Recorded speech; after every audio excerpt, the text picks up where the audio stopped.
ఈ మధ్యకాలంలో విజయనగరం జిల్లాలో జరుగుతున్న పరిణామాలు మీ అందరికీ తెలుసు. అయితే మాకు ఇబ్బందికరమైన విషయం ఏంటంటే, మేము బొబ్బిలి రాజు గారికి అత్యంత సన్నిహితులం. ఒక కుటుంబ సభ్యుల్లాగా మా కుటుంబం అవ్వచ్చు, మేము అవ్వచ్చు. నాకు బేబీ నాయన గారితో చాలా ఒక అన్నలా ఉన్నంత అనుబంధం అన్నమాట. సో దాన్ని బట్టి వాళ్ళు టీడీపీలోకి వెళ్ళే నిర్ణయం తీసుకున్న తర్వాత మేము ఖచ్చితంగా వెళ్తాము అనుకొని ఇప్పటికీ వస్తుంది. ఈరోజు మీతో మాట్లాడడానికి నేను బయలుదేరినప్పుడు కూడాను విజయవాడ వెళ్తున్నాను అనుకొని అందరూ అనుకున్నారు. అక్కడ ఇప్పటికీ మాటలు వస్తున్నాయి. అయితే ఎంతమందికి సమాధానం చెప్తాం? నేను వెళ్ళను, మేము జగన్తోనే ఉంటామంటే బొబ్బిలి రాజు గారు లాంటి వాళ్ళే వెళ్ళిపోయారు, ఈరోజు ఇలాగే మాట్లాడతారు అంటారు. ఎంతమందికి సమాధానం చెప్తాం? అయితే వైఎస్ఆర్ పార్టీ నుంచి ముందు కూడా ఎంతోమంది వెళ్ళిపోతే కోపం వచ్చింది, కానీ బొబ్బిలి రాజు గారు వెళ్తే బాధేస్తుంది. ఎందుకంటే మాకు తెలిసిన బొబ్బిలి రాజులు వాళ్ళకి ఏ ఇబ్బందులు ఉన్నాయో, వాళ్ళకి అసలు ఏం జరిగిందో మాకు కనీసం కూడా చెప్పలేదు. దానికి బాధగా ఉంది. అంత కఠినమైన నిర్ణయం, అంత తొందరపాటి నిర్ణయం ఎందుకు తీసుకున్నారు, ఎలా తీసుకున్నారు అన్నది ముఖ్యంగా చాలా, అంటే నిజంగా చెప్పాలంటే కదిలించింది. మేము కదిలిపోయామన్నమాట. అసలు అయోమయ పరిస్థితికి వచ్చాం. అయితే 2014లో మేము ఒంటరిగా ఉన్నప్పుడు, మా కుటుంబం నుంచి వేరైనప్పుడు, శత్రుచల కుటుంబం ఎప్పుడు రాజకీయాలు మా పెదనాన్నగారు అవచ్చు, నాన్నగారు కావచ్చు కలిసే చేశారు. కానీ మొట్టమొదటిసారిగా ఎవరు ఊహించకుండా మేము రాజకీయంగా మా యొక్క అభిప్రాయాలు వేరవటం, మేము జగన్ గారితో, అంటే రాజశేఖర రెడ్డి గారి మీద ఉన్న అభిమానం, జగన్ గారు రాజశేఖర రెడ్డి గారి యొక్క ఆశయాల ముందుకు ఖచ్చితంగా ఆయన తనయుడు తీసుకెళ్తాడు అనే నమ్మకంతో ఆ రోజు బయటికి రావడం జరిగింది. అయితే వాస్తవానికి మేము ఆర్థికంగా చాలా వెనుకబడి ఉన్నాం. అంటే పేరుకి చిన్నమేర రాజులన్నా ఆర్థికంగా చాలా వెనుకబడి ఉన్నాం, ఇది వాస్తవం. అయితే ఆ రోజు జగన్ గారు ఒకటే అన్నారు, టికెట్ మీకు ఖచ్చితంగా ఇస్తామని. అయితే మాకు కుల వివాదాలు ఉండడం వల్ల మేము ఎంతో ప్రయత్నించాం, అది న్యాయంగా మాకు వస్తుంది అని ప్రయత్నించిన సమయం మించిపోయి ఎలక్షన్లు ఆసన్నమయ్యేటప్పుడు నాకు అదృష్టవశాత్తు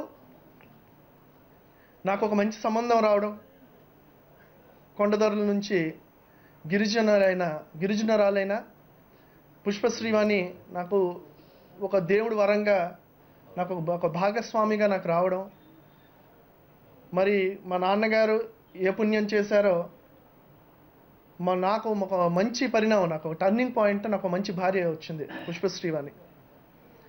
పుష్పశ్రీవాణి నా భార్య అయిన తర్వాత పారాని ఆరకముందే 10 రోజుల్లో మేము జనంలోకి వెళ్ళడం జరిగింది ఆ రోజు. అయితే ఆ సమయంలో జగన్ గారి దగ్గరికి వెళ్ళినప్పుడు, అంటే పెళ్లి కాకముందు ఇంకా మించిపోతుంది, మనం ఏం చేయలేం, ఏం చేద్దాం, టికెట్ మాట ఇచ్చాను నీకే ఇస్తాను అని మా నాన్నగారు చెప్పారు. మీకే ఇస్తాం, మీకు నచ్చిన వాళ్ళు పెట్టుకోండి అన్నప్పుడు నాకు వివాహం జరగడం, ఆ టికెట్ మాట ప్రకారం మాకే ఇవ్వడం, అన్ని విధాలుగా మాకు జగన్ గారు వ్యక్తిగత అండగా ఉన్నారు ఆ రోజు. అయితే ఆయన యొక్క మాటను ఆయన నిలబెట్టుకున్నారు, ఆయన యొక్క బాధ్యత తీరిపోయింది. ఈరోజు ఆయనకి ఎలాంటి భారం లేదు, ఈరోజు మాకు భారం ఉంది. ఎందుకంటే ఆయన మాకు తీర్చిన రుణాన్ని తిరిగి తీర్చాల్సిన బాధ్యత ఇప్పుడు మాపై ఉంది. ఒకవైపు జగన్ గారు మా వైపు చూస్తున్నారు. ఆ రోజు జగన్ గారు యొక్క అవసరం, అత్యంత అవసరం మాకు ఏర్పడింది. ఈరోజు మా యొక్క అవసరం జగన్ గారికి ఏర్పడింది. ఆయన మా వైపు చూస్తున్నారు, ఇటువైపు కార్యకర్తలు మా వైపు చూస్తున్నారు, మా యొక్క నియోజకవర్గ ప్రజలు మా వైపు చూస్తున్నారు. వీళ్ళు ఈరోజు ఏం నిర్ణయం తీసుకుంటారు, పదవికి కానీ లేదా పచ్చ నోట్లకు కానీ వీళ్ళు లొంగుతారా? వీళ్ళ క్యారెక్టర్ ఏంటి? ఎందుకంటే రాజకీయాలకి నా భార్య అవ్వచ్చు, ఆమె వెంట నేను అవ్వచ్చు, ఫస్ట్ టైం ఇది. నాది వయసు 30 సంవత్సరాలు, ఆవిడది 28. ఇంత కొత్త వాళ్ళు కాబట్టి మా క్యారెక్టర్ జనానికి తెలియదు. ఆ రోజు రాజశేఖర్ రెడ్డి గారి మీద ఉన్న అభిమానంతో, జగన్మోహన్ రెడ్డి నాయకత్వం మీద నమ్మకంతో, మా మీద విశ్వాసంతో ఆ రోజు ఓట్లు వేశారు. కానీ మా అసలైన క్యారెక్టర్ ఎవరికి తెలియదు. ఈరోజు అందరూ చూస్తున్నారు వీళ్ళ క్యారెక్టర్ ఏంటి అని. మహామహులే వెళ్ళిపోయారు. అక్కడ జ్యోతుల్ నెహ్రూ గారు అవ్వచ్చు, ఇక్కడ బొబ్బిల్ రాజు గారు వెళ్ళిపోయారు. వీళ్ళు ఎక్కడ నిలబడగలరా అన్నట్టు చూస్తున్నారు. ఈరోజు నేను చెప్తున్నాను, జగన్ గారు మా వైపు చూస్తున్నారు. ఈరోజు మా యొక్క లాయల్టీని, మా యొక్క చిత్తశుద్ధిని, మా యొక్క విశ్వాసాన్ని నిలబెట్టుకునే సమయం ఈరోజు వచ్చింది. మేము ఖచ్చితంగా మా యొక్క లాయల్టీని నిలబెట్టుకుంటాం. పచ్చ నోట్లకో లేదా ఈరోజు ఏదో పదవులు ఇచ్చేస్తారు అనుకునే దానికి మేము కక్కుర్తి పడం. ఎంగులు మెతుకులు కక్కుర్తి పడే మనుషులం కాదు మేము. అవసరమైతే పదవినైనా వదులుకుంటాం, కానీ జగన్మోహన్ రెడ్డిని వదులుకోం. ఈరోజు చెప్తున్నాను. అయితే కొంతమంది అంటున్నారు నియోజకవర్గ అభివృద్ధి కోసం మేము టీడీపీలోకి వెళ్తున్నామని. నేను ఒకటి అడుగుతున్నాను, మీరు ఫ్యాన్ గుర్తు మీద గెలిచి ఈరోజు రాజీనామా చేయకుండా మీరు సైకిల్ గుర్తు వైపు అభివృద్ధి కోసం వెళ్తున్నాను అంటున్నారే. 2019లో టీడీపీ రాకపోతే ఇంకేదో పార్టీ, సరే నేను వైఎస్ఆర్ పార్టీ, నాకు నమ్మకం ఉంది వైఎస్ఆర్ పార్టీ ఖచ్చితంగా అధికారంలోకి వస్తుందని, సరే ఇంకేదో పార్టీ వచ్చింది అనుకుంది అధికారంలోకి, మళ్ళీ అభివృద్ధి కోసం ఆ పార్టీలోకి వెళ్తారా? అంటే ప్రతిసారి ఏది అధికారంలోకి వస్తే ఆ పార్టీకి వెళ్తారని మీరు సంకేతాలు ఇస్తున్నారా? వెళ్ళే వాళ్ళందరికీ నేను అడుగుతున్నాను ఈ సూటి ప్రశ్న. రెండోది, ఇది ప్రజాస్వామ్యం, మరి ప్రతిపక్షం ఎందుకు? ప్రతిపక్షం ఎందుకు? మనకి ఈరోజు వెడల్పు తారు రోడ్లు వేశారు, స్పీడ్ బ్రేకర్లు వేయలేదు. ముందు యాక్సిడెంట్లు ఎక్కువ ఉండేవి కాదు, ఈ యాక్సిడెంట్లు ఎందుకు ఎక్కువ అవుతున్నాయి? స్పీడ్కి నియంత్రణ లేదు. అంటే రోడ్డు ఉంది కదా, వెడల్పు ఉంది కదా, ఎదురున్న పబ్లిక్ ఇష్టం వచ్చి గుద్దుకెళ్ళిపోతామంటే కుదరదు. ఇక్కడ we are the opposition, we are the speed breakers. ప్రజలకి జరిగే అన్యాయాలు అవ్వచ్చు, అక్రమాలు అవ్వచ్చు, మీరు ఇష్టం వచ్చినట్టు చేస్తారంటే మేము చూస్తూ ఊరుకో. మేము ప్రతిపక్షంలో ఉన్నామంటే మాకు ఒక పాత్ర ఉంది. We have a duty. ప్రతిపక్షంలో ఉన్న వాళ్ళకి ఏంటి డ్యూటీ? ప్రజల వాయిస్ వినిపించడం ప్రతిపక్షం డ్యూటీ. ఈరోజు అది మేము మా యొక్క డ్యూటీ, అది మేము నిర్వర్తిస్తాం. ప్రజలు మీద అన్యాయం జరిగితే వేలెత్తి చూపించే డ్యూటీ ప్రతిపక్షం యొక్క డ్యూటీ, అది మేము చేస్తాం. ప్రతిక్షరం నిరంతరం ప్రజాపక్షం. మేము ప్రతిపక్షమైనా ప్రజాపక్షం. జగన్ వెంటే ఉంటాం. పదవులకి కక్కుర్తిపడే వాళ్ళం కాదు. ఇంకా మాకు చాలా భవిష్యత్తు. 30 సంవత్సరాలు, ఆవిడకి 28 సంవత్సరాలు. ఓటమి గెలుపు రాజకీయాలలో సాధారణం. రేపు ఓటమైనా గెలుపైనా జగన్ వెంటే. ఈరోజు నేను కాన్ఫిడెంట్గా చెప్తున్నాను, 19,000 పైచిలకు కురుపాం నియోజకవర్గం వైఎస్ఆర్ పార్టీకి ఇచ్చింది. ఖచ్చితంగా 25,000 మెజార్టీ దాని పైచిలకే రేపొద్దున వైఎస్ఆర్ పార్టీకి వస్తుంది. ఎవరు వచ్చినా, కేంద్ర మంత్రి వచ్చినా, అక్కడ ఎమ్మెల్సీ వచ్చినా, ఎంతమంది వచ్చినా కూడా వైఎస్ఆర్ పార్టీ కురుపాంలో వస్తుంది. అక్కడ చంద్రబాబు నాయుడు వచ్చి టెస్ట్ వేసినా వైఎస్ఆర్ పార్టీ వస్తుంది కురుపాం నియోజకవర్గంలో. ఒక నాయకుడు ఏంటంటే కార్యకర్తలకి సర్ది చెప్పి ఒక పార్టీకి వెళ్ళే పరిస్థితి మనం తెచ్చుకోకూడదు. కార్యకర్తలు వచ్చి మనం పలానా పార్టీకి వెళ్ళాలి అన్న పరిస్థితి రావాలి, కానీ మనం వెళ్ళి కార్యకర్తలు కూర్చోబెట్టి మనం ఈ పార్టీకి వెళ్తే బాగుంటుంది, మనం ఈ పార్టీకి వెళ్తే పదవులు వస్తాయి, మనం ఈ పార్టీకి వెళ్తే మనకి కాంట్రాక్టులు వస్తాయి. నాకు కాంట్రాక్టులు చేసే కార్యకర్తలు మాకు అవసరం లేదు. కార్యకర్తలు ఎవడైనా వచ్చి మనం అధికారంలోకి వెళ్తే మనకి వర్కులు వస్తాయంటే అలాంటి కార్యకర్తలు అవసరం లేదు మాకు. మేము చేసేది రాజకీయం కోసం చేయట్లే. మేము చేసేది we are not doing politics for power, we are doing politics for people. Development అంటారా, ఈరోజు కాకపోతే రేపు అవుతుంది. వీధికి ఈరోజు రోడ్డు రాకపోతే ఇబ్బందిగానే ఉంటుంది, కానీ రేపు ఖచ్చితంగా రోడ్డు వస్తుంది. మంచి కోసం ఈరోజు నిండు టెండర్లో నించోడానికి మేము సిద్ధం, మా ప్రజలు సిద్ధం, మా కార్యకర్తలు సిద్ధం. నేను ఈరోజు గొప్పగా చెప్తున్నాను, ఒక్క కార్యకర్త కూడా టీడీపీలోకి వెళ్దామని ఒక్క కార్యకర్త మాకు చెప్పలే. మీరు టీడీపీకి వెళ్తారా సార్ అని అడిగారు. నేను టీడీపీలోకి వెళ్ళడం ఏంటి అని అన్నాను. ఈరోజు నేను చెప్తాను, ఒక్కరోజు కూడా కురుపాం నియోజకవర్గంలో కార్యకర్త సమాలోచన అనేది ఒక్కరోజు పెట్టలేదు. ఎందుకు పెట్టలేదంటే కార్యకర్తల యొక్క మనోభావాలు నాకు తెలుసు.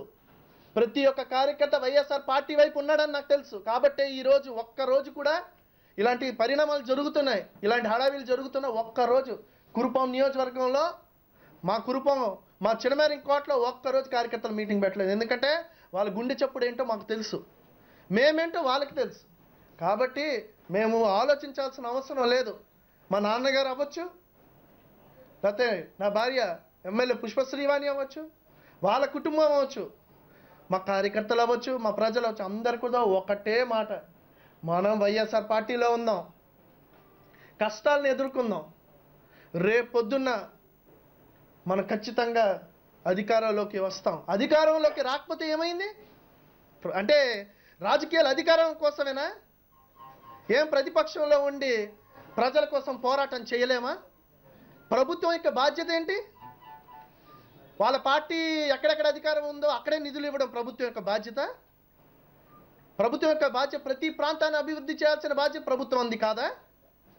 అంటే టీడీపీలోకి మా అభివృద్ధి చూసి కాన్స్టిట్యూన్సీ అభివృద్ధి కోసం వస్తున్నారు అంటున్నారంటే మీ అంతర్యం ఏంటి? అంటే టీడీపీలో ఉంటేనే మీరు అభివృద్ధి చేస్తారా? అంటే మిగతా వాళ్ళు ప్రజలు కాదా? ప్రభుత్వం ప్రజల కోసం కాదా? ప్రభుత్వం టీడీపీ కోసమా? అదా మీరు ఇచ్చే సంకేతం?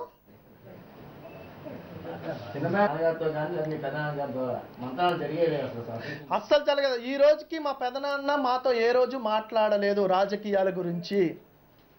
నేను ఈరోజు చెప్తాను, మా పెదనాన్నగారు ఈ రోజు వరకు కూడా మా నాన్నగారితో కావచ్చు, నాతో కావచ్చు, ఒక్కరోజు కూడా రాజకీయాల గురించి టిల్ డేట్ ఒక్కరోజు మాట్లాడలేదు మా పెదనాన్నగారు. మేము కుటుంబంగా ఒకటే.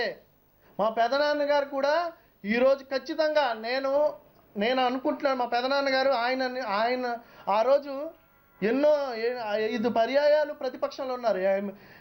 3 సార్లు ఎమ్మెల్యేగా ఆ రోజు చేసి ప్రతిపక్షంలో ఉన్నారు. ప్రతిపక్షంలో ఉన్నప్పుడే విజయరామరాజు టైగర్ అన్నారు. ప్రతిపక్షంలో ఉన్నాడే విజయరామరాజు గుండె అన్నారు.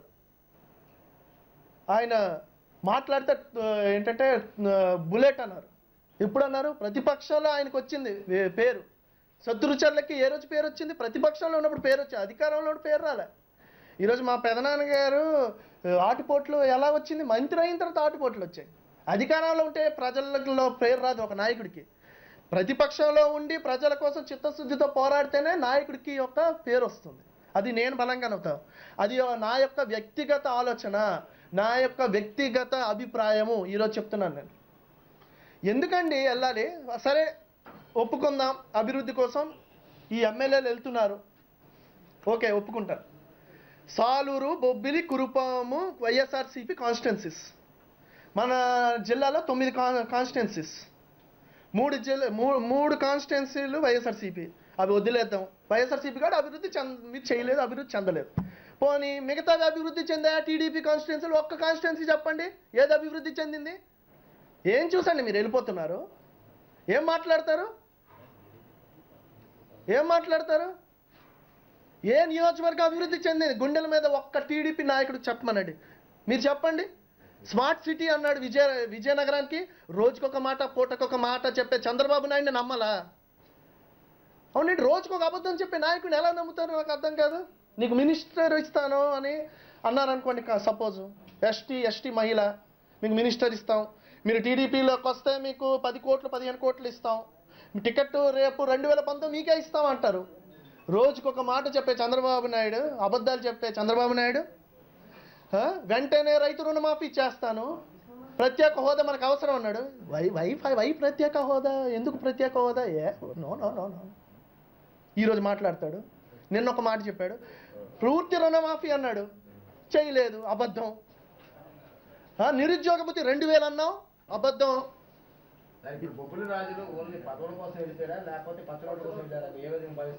నేనైతే బొబ్బిలి రాజులు తొందరపాటుతో వెళ్ళిపోయారని నేను అనుకుంటున్నాను. వాళ్ళకి పచ్చ నోట్లు అవసరం లేదు. వాళ్ళకేంటి, వేలాది కోట్లు సంస్థానం వాళ్ళది, వాళ్ళకేంటి అవసరం పచ్చ నోట్లు? ఏంటంటారంటే పదవులు వాళ్ళకి కొత్త ఏం కాదు. వాళ్ళ తాతగారు అనుకుంటా డిప్యూటీ సీఎం చేశారు, ఎంపీ చేశారు, ఉమ్మడి మద్రాస్కి సీఎంగా చేశారు. వాళ్ళకి పదవులు కొత్త కాదు. అంటే పార్టీలోని సరైన ఐక్యత లేదు, నాయకుల మీద అనైక్యత ఉంది. ఈ నేపథ్యంలో వాళ్ళు చెప్పినట్ల వాళ్ళకి అంటే నాయకుల ఐక్యత లేదు అంటే ఏ నాయకుల ఐక్యత లేదు?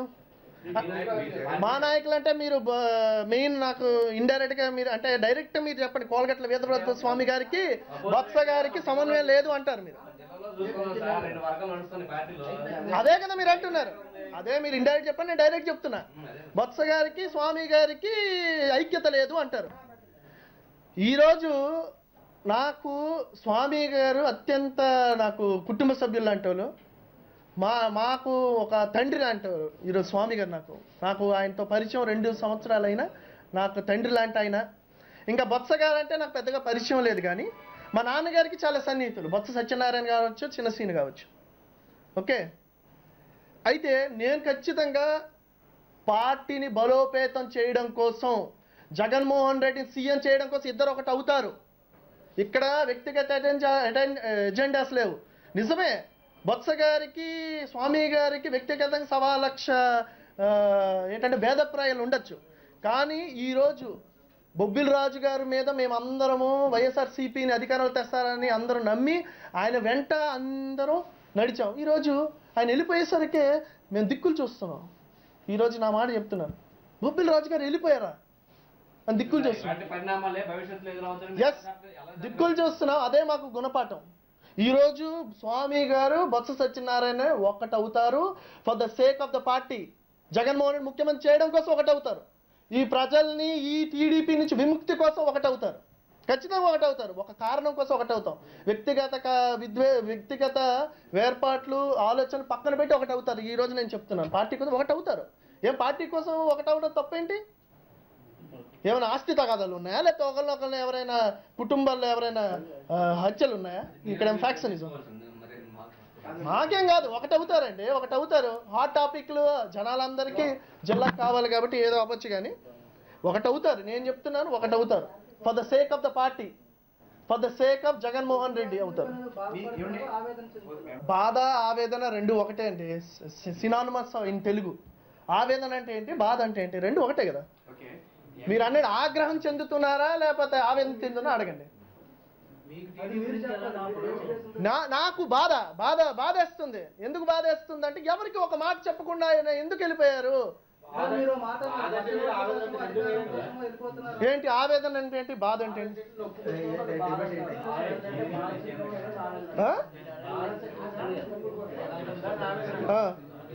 మరి బాధ అంటే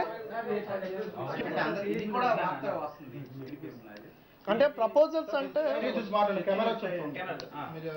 సారీ ఇప్పుడు ప్రపోజల్స్ అంటే ఫ్రాంక్గా చెప్పాలంటే డైరెక్ట్గా మాకు ఇది ఇస్తాం అది ఇస్తాం అని రాలేదు. ఎందుకు తప్పెందుకు మాట్లాడాలి అంటే ఉన్నది ఉన్నట్టు చెప్తున్నాను.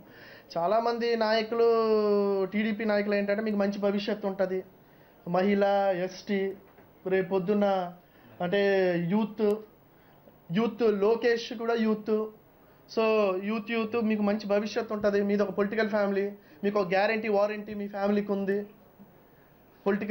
పాలిటిక్స్లో ఇంకో 30 సంవత్సరాలు వెళ్ళే భవిష్యత్తు ఉంది, కాబట్టి టీడీపీలోకి రండి, మీకు మంచి ఫండ్స్ వస్తాయి, అభివృద్ధి చెందుతుంది అని అంటే నేను అన్నాను, మరి రాజీనామా చేసి రావాలి కదా ఒక పార్టీలో గెలిచాము అని అంటే, ఎవరు చెప్పారండి ఈరోజు ఇంతమంది వచ్చేసారు మీరెందుకు ఆలోచిస్తారు అని. మీరెందుకు ఆలోచిస్తారు అన్న, ఇది వాస్తవం. ఇది ఏ స్థాయిలో జరిగాయంటే, ఏ స్థాయిలో అంటే జిల్లా యొక్క పెద్ద నాయకులు చాలామంది మాకు ప్రపోజల్ పెట్టారు.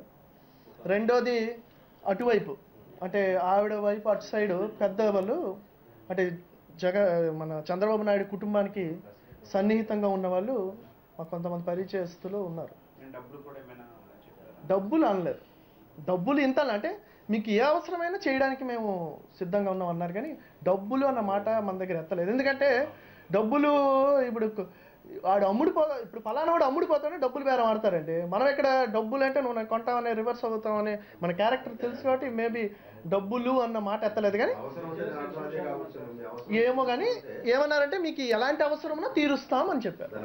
ఓకే, నెక్స్ట్ ప్రజలు సంక్షేమము ప్రతిపక్షము పాలకపక్షం అన్నారు కదా, బట్ మీ ఇంట్లో నాన్నగారు అధికార పార్టీలో ఉన్నారు, మరి మీరు పెద్దనాన్న గారు మీ దీంట్లోకి తెస్తారా, మీరు అందులోకి వెళ్తారా? మీ నియోజకవర్గం ప్రజలు కూడా ఆసక్తిగా అక్కడ కూడా చూస్తున్నారు కదా, సో ఆసక్తిగా చూస్తున్నారు అంటే ప్రస్తుతానికైతే వాస్తవం మా పెదనాన్నగారితో కుటుంబ పరంగానే ఆయన పెద్ద నేను పెద్దగా మాట్లాడను, మా నాన్నగారు కూడా ఆయనతో పెద్దగా మాట్లాడు. అంటే వెళ్తాము బాగున్నారా అంటే బాగున్నాను అంటారు, వెళ్ళి పండగ అవుతే వెళ్ళి కూర్చుంటాం, భోజనం చేస్తాం, పూజ కలిసి చేస్తాం, వెళ్ళిపోతాం. అంతేకాని మా పెద్దనంత పెద్ద మాట్లాడవు. ఆయన చాలా పెద్ద ఆయన కాబట్టి రాజకీయ విషయానికి వస్తే ఆయన ఏ రోజు కూడాను రాజకీయాల గురించి మాట్లాడదు, ఏ రోజు కూడా. మరి ఆయన గురించి మీకు తెలుసు కదా, ఆయన చాలా తక్కువ మాట్లాడతారు. సో ఆయన అయితే ఎప్పుడు మాట్లాడలేదు. ఇంకా కలుస్తామా అంటే కలవాలని నాకైతే ఉంది. ఎందుకంటే మా పెదనాన్న మాతో ఉంటే ఇంకా ఎవరు కూడా మమ్మల్ని ముందు కూడా కనిపించరు. శత్రుచల కుటుంబం ఒకటవుతే అక్కడ ఎవరు రాజకీయంగా ఢీ కొట్టలేరు. ఇది వాస్తవం, అందరూ తెలుసు. అయితే మా రెండు కుటుంబాల మధ్య రాజకీయ భేదాభిప్రాయాలు ఉన్నాయి, రాజకీయ భేదాభిప్రాయాలు ఉన్నాయి, కుటుంబాల మధ్య రాజకీయ భేదాభిప్రాయాలు ఉన్నాయి. ఎందులో స్పీడ్గా వెళ్తుందంటే అక్రమాల్లో స్పీడ్గా వెళ్తుంది. మరి ఇదే అక్రమాలు గతంలో రాజశేఖర రెడ్డి ప్రభుత్వంలో జరిగాయి, జగన్ మీద ఎన్ని ఆరోపణలు ఉన్నాయి కదా, అలాంటి పార్టీలో మీరు ఏంటి రాజశేఖర రెడ్డి గారు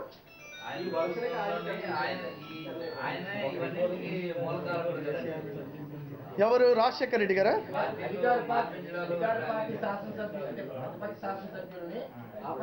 ఎవరిని తీసుకున్నారు? ఒక్క పేరు చెప్పండి, ఎవరిని ఒక్క పేరు చెప్పండి. రాజశేఖర్ రెడ్డి గారు ఒక్క ఎమ్మెల్యేని తీసుకున్నట్టు మీరు ఒక పేరు చెప్పండి, నేను చెప్తాను. సురేష్ రెడ్డి ఏ గుర్తు మీద గెలిచారు?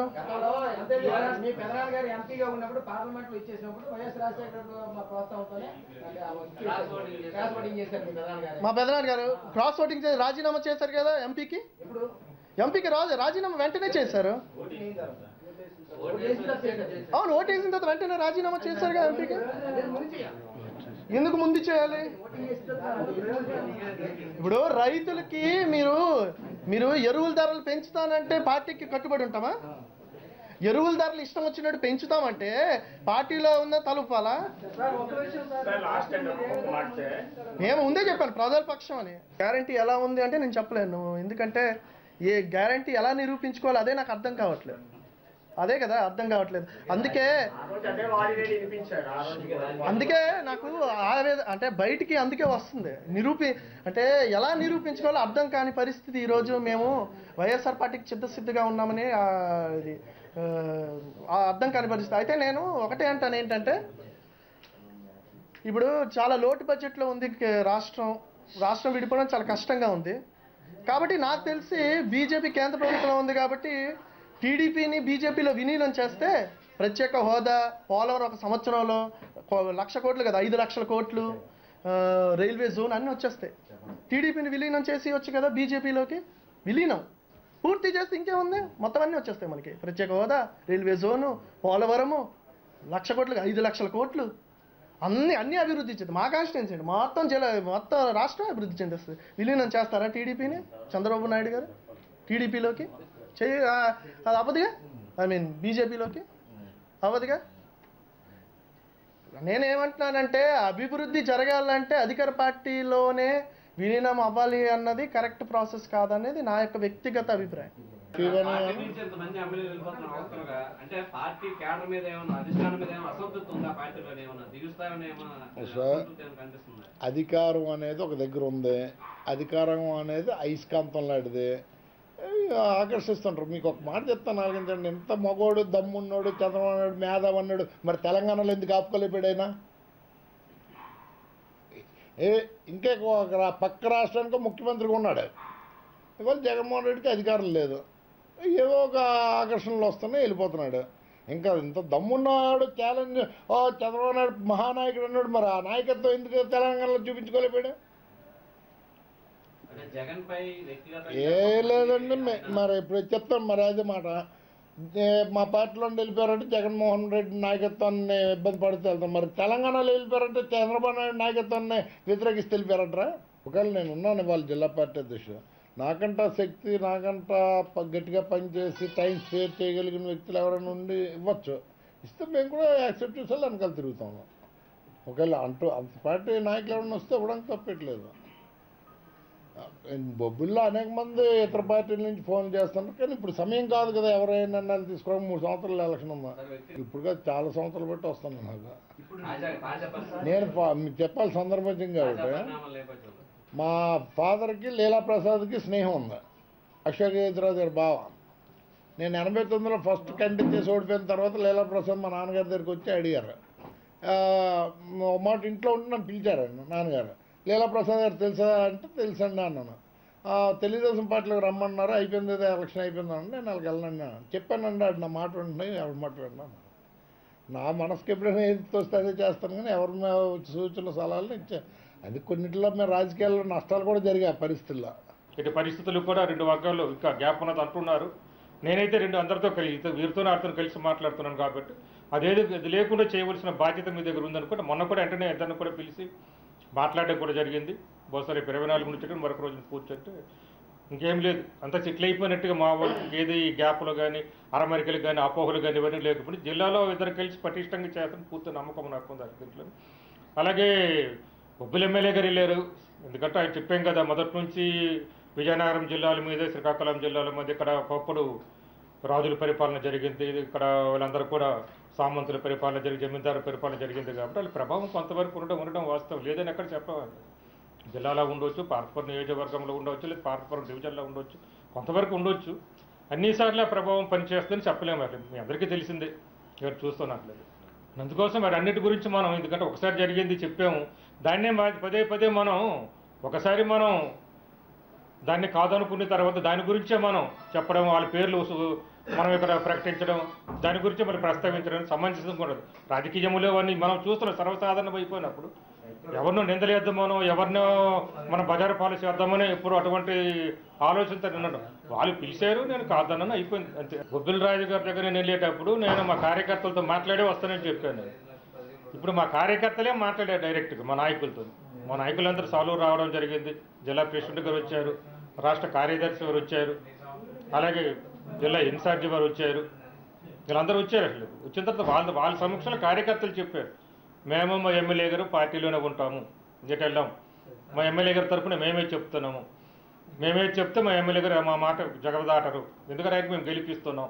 నేను కూడా అదే చెప్పాను, కార్యకర్తలకు ఉన్నారు కాబట్టి, నాకు అండగా ఉన్నారు కాబట్టి, నాకంటే మేధావులు ఉన్నారు, అలాగే డబ్బులున్న వాళ్ళు ఉన్నారు. నేను డబ్బులు లేనప్పుడు కూడా, నేను మేధావిని కానప్పుడు కూడా నన్ను 3 సార్లు ఎమ్మెల్యే చేశారు కాబట్టి కార్యకర్తల మాట వేదకు మళ్ళీ ఇప్పుడు చెప్తున్నారు, తల్లిగా నేను నడుచుకుంటానని కూడా చెప్పడం జరిగింది. సాధారణంగా ఇప్పుడు ఎవరమైనా సరే, ఇప్పుడు తండ్రి కొట్టినప్పుడు తిట్టినప్పుడు అంతకుముందల్లే తండ్రి మంచివాడు అంటాం, తల్లి మంచివాళ్ళే అంటాం, మా అమ్మ నాన్న అనురాగం అనుబంధం ఆత్మీయత గురించి చెప్తాం. తండ్రి ఎక్కడైనా కొట్టేసరికి బయటకు వచ్చి మా తండ్రి ఇలా తిడుతున్నారు, లేకపోతే తల్లి ఇలా దూషిస్తున్నారు, అలాగే బయటకు వచ్చినప్పుడు చెప్తున్నాం. పార్టీలో ఉండేటప్పుడు చెప్పామని సొంతపరిచి చేసుకుంటే బాగుంటుంది. మనం ఏవైనా ప్రతి పార్టీకి కొన్ని లోపాలు ఉండొచ్చు, అలాగే కొన్ని నష్టాలు ఉండొచ్చు, కొన్ని ఘన విజయాలు ఉండవచ్చు, కొన్ని మంచి ఉండే చెడు ఉండొచ్చు. అవి ఏవైనా ఉండేటప్పుడు అక్కడ పార్టీలు చెప్తే బాగుంటుంది. అక్కడ ఉండేటప్పుడే ఇలా చెప్పాము బయటకు వచ్చిన తర్వాత చెప్తున్నారు ఇవన్నీ కూడా. అది మీరు ఆలోచించుకున్నట్లేదు. పార్టీ బయటకు వచ్చిన తర్వాత మాట్లాడుతున్నారు. పార్టీలో ఉండేటప్పుడు చెప్పిన నాయకులు కానీ ఎవరు కూడా మేము పలానప్పుడు పలానా సందర్భంగా ఈ విధంగా చెప్పాను కానీ మా వాళ్ళు చేయలేదు అని చెప్పడం. రొటీన్గా ఎవరేదైతే చెప్తున్నారో నెక్స్ట్ మేము అనేది